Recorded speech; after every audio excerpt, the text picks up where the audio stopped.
Today, most colleges use race-based preference as affirmative action in their admissions policy.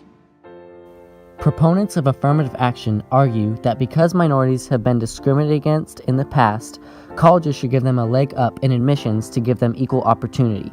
But one opponent of affirmative action, Abigail Fisher, plaintiff in Fisher v. University of Texas, disagrees.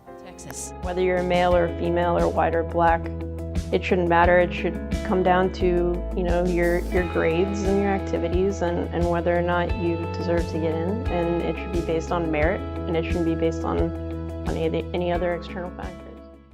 The question remains, does affirmative action as practiced today embody the values of the Equal Protection Clause? Affirmative action is just one issue the Equal Protection Clause of the 14th Amendment applies to today. Ratified in 1868, the Equal Protection Clause states no state shall deny to any person under its jurisdiction equal protection of the law. This amendment is essential for students in today's world. The Equal Protection Clause began flexing its muscle in education with the 1947 case, Mendez v. Westminster School District. Although not a Supreme Court case, it was the first federal case that countered the separate but equal doctrine established in Plessy v. Ferguson. There, the Ninth Circuit of Appeals Court ruled that having separate schools for Mexicans was unconstitutional with respect to the Equal Protection Clause, paving the way for one of the most famous cases ever decided. In Brown v. Board of Education of Topeka, the Warren Court desegregated schools across the nation when it unanimously held that separate was inherently unequal, unraveling the precedent established in Plessy v. Ferguson. Both of these court cases set precedents that students have the right to equal protection in schools. Without these cases, life in schools today would be drastically different, and that is why they are so important to students today. Besides these cases, there have been many other acts of legislation that have helped to achieve equal protection in many different aspects of schools. One of the most important pieces of legislation for equal protection in schools was the Civil Rights Act of 1964. Title VI of this act helped students gain equal protection by outlawing discrimination by exclusion of students based on color, national origin, and race.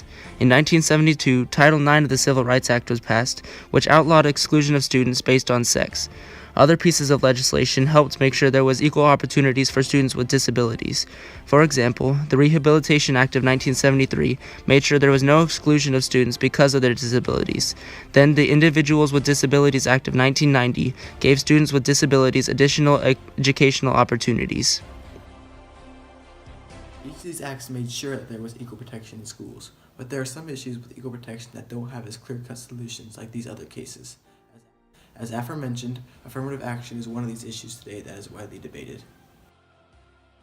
In the court case Regents of the University of California v. Bakke, the court decided that colleges could not use rigid racial quotas in their admissions process. However, the court said that using race as a factor in admissions was still permissible.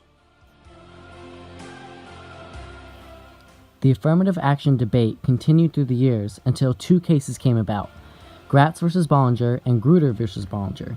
In the Gratz case, the University of Michigan had been using a point-based system in admissions, and students of minority races got points for having that race. The court decided that this system was too close to the rigid quota system, and ruled that it violated the Equal Protection Clause of the 14th Amendment. On the other hand, in Grutter v. Bollinger, the court decided that their admissions process was permissible under the Equal Protection Clause because the law school used race as just one factor among many that were considered in admission. These cases and others such as Fisher v. University of Texas, the Supreme Court has established a precedent that race can be used as a factor in admissions to colleges.